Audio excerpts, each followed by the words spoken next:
চিক্কি লাল শাড়ি পরে পরিবারের সবার সামনে আরতি করছে। সে মনে মনে প্রার্থনা করে যেন সে এই পরিবারকে এক সুতোয় বেঁধে রাখতে পারে। পরিবারের বাকি সদস্যরা তাকে দেখছে, কেউ ভালোবাসায়, আবার কেউ ঘৃণায়।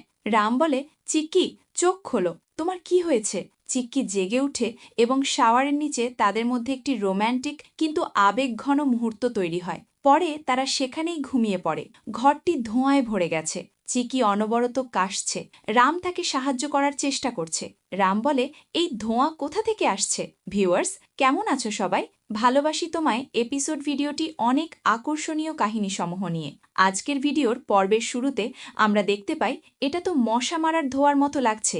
কে এই মেশিন ব্যবহার করছে? চিক্কি কাশতে কাশতে বলে, আমি নিঃশ্বাস নিতে পারছি না, আমাদের বাইরে যেতে হবে। রাম বলে, বাইরে গেলে সবাই ভাববে আমরা আলাদা শুয়েছি, তুমি একটু জল খাও। রাম চিক্কিকে জল দেয় এবং তাকে শান্ত করার চেষ্টা করে। সিয়া, রতন এবং মাধবী দরজার বাইরে থেকে সব দেখছে। রতনই ধোঁয়ার মেশিনটি লাগিয়েছিল। রতন বলে, দেখলে মাধবী, রাম আর চিকি ধোঁয়ায় নাজেহাল। আমার প্ল্যান কাজ করছে। সিয়া বলে, আমি চাই না ওরা এক মুহূর্ত শান্তিতে থাকুক। হঠাৎ কেউ আসছে বুঝতে পেরে তারা মেশিনটি নিয়ে পালিয়ে যায়। চিক্কি ধোঁয়ায় অজ্ঞান হয়ে যায়। রাম তাকে কোলে তুলে বাথরুমে নিয়ে যায়। সে চিক্কির মাথায় জল দিয়ে তাকে জাগানোর চেষ্টা করে।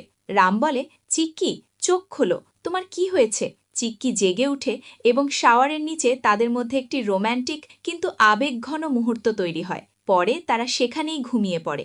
সকালে জেগে উঠে চিক্কি রামকে দোষারোপ করে এবং তাদের মধ্যে খুনসুটি হয়। মায়ের ঘর।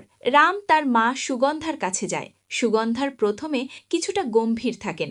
রাম বলে, মা, প্লিজ আমার ওপর রাগ করো না, তোমার রাগ আমি সহ্য করতে পারছি না। সুগন্ধা বলে, তুই এমন কাজ কেন করিস যাতে আমাকে রাগ করতে হয়? পরে সুগন্ধা নরম হন এবং বলে, চিক্কির জন্য একটি নতুন শাড়ি ও গয়না উপহার হিসেবে রামের হাতে দেন। চিক্কি তার বাবার সাথে কাটানো পুরনো মুহূর্তগুলো মনে করে কাঁদছে। সে নিজেকে খুব একা অনুভব করে। চিক্কি মনে মনে বলে, বাবা, তুমি আমাকে কথা দিয়েছিলে কখনো ছেড়ে যাবে না। আজ তোমার কথা খুব মনে পড়ছে।